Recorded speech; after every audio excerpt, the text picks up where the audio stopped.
Bonjour et merci de nous recevoir chez vous pour ce journal dont voici les titres. Le chef de l'État Alassane Ouattara a reçu les ambassadeurs d'Espagne et d'Italie le mardi 28 septembre dernier au palais de la présidence. Les deux émissaires en fin d'émission sont venus faire leurs adieux au président de la République de Côte d'Ivoire.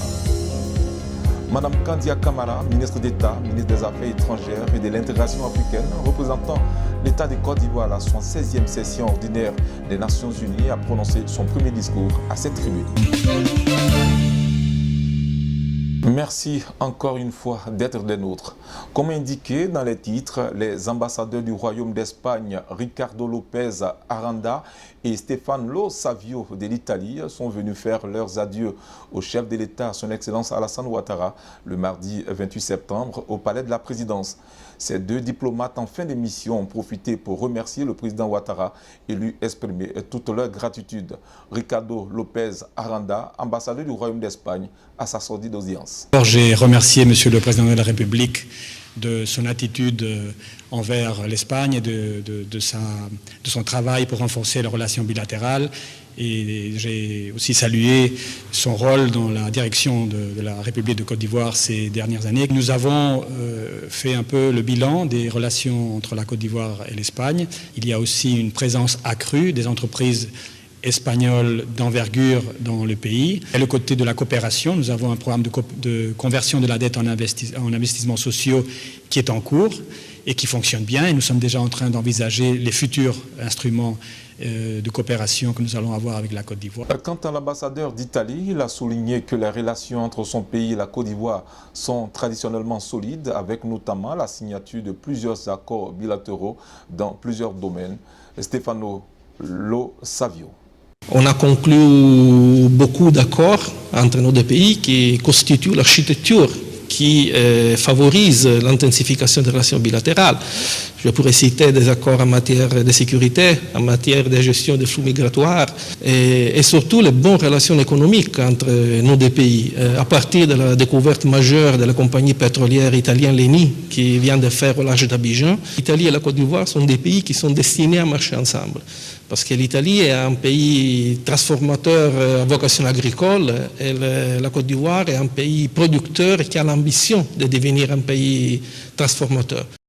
Présente à la 76e Assemblée générale de l'Organisation des Nations Unies ONU à New York, la ministre d'État, ministre des Affaires étrangères, de la diaspora et de l'intégration africaine, Mme Kandia Camara, à la tribune des Nations Unies, a saisi l'occasion pour livrer la position définitive de la Côte d'Ivoire et du chef de l'État Alassane Ouattara sur les sujets d'actualité que vit le monde, à savoir la pandémie à coronavirus. En dépit des efforts constants déployés par nos États, l'ensemble de la communauté internationale et le monde scientifique pour endiguer la pandémie de la Covid-19, cette crise sanitaire persiste.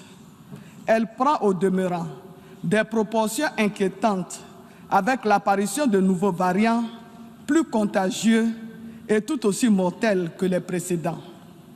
Ces nouveaux variants constituent un réel défi pour la mise en œuvre des plans de riposte, aussi bien à l'échelle mondiale que dans les pays en développement. Il est indéniable qu'à ce stade de la lutte contre la pandémie de la Covid-19, les vaccins constituent un réel espoir.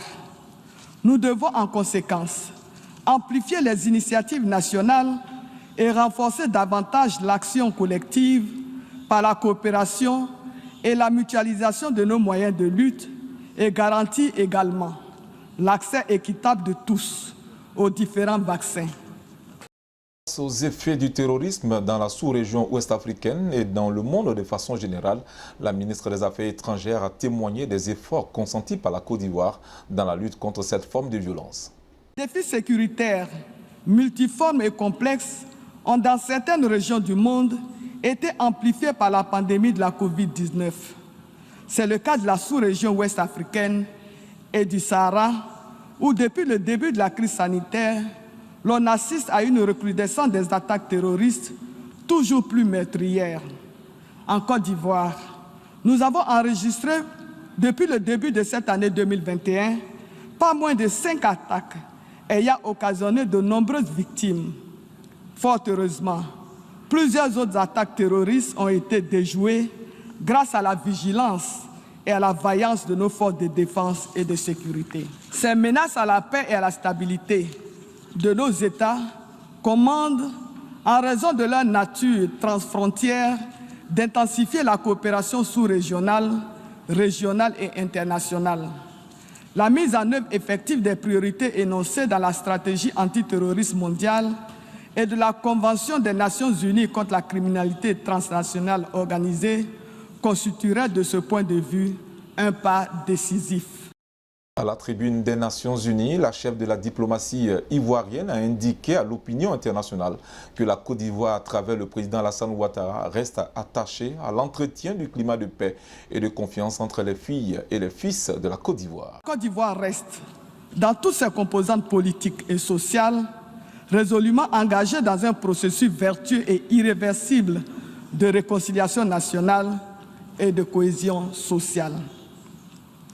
Notre engagement à consolider le chantier de la réconciliation nationale n'a jamais faibli, malgré des défis multiformes et complexes qui jonchent le chemin de sa mise en œuvre, car nous sommes convaincus que notre ambition de faire à nouveau de la Côte d'Ivoire une puissance émergente, unie dans sa diversité culturelle, politique, démocratique et ouverte sur le monde, en dépend.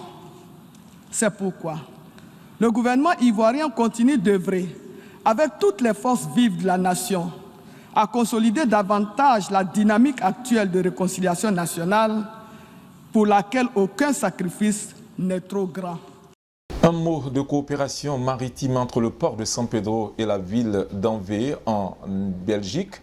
Messieurs Hilaire Lamizana et Christophe Waterschoot, respectivement directeur du port autonome de San Pedro et directeur général du port d'Anvers, ont signé mardi 28 septembre 2021 l'avenant numéro 2 de leur accord de partenariat pour une période de 5 ans à la résidence de l'ambassadeur de Sa Majesté le Roi des Belges, Michael Wimmer.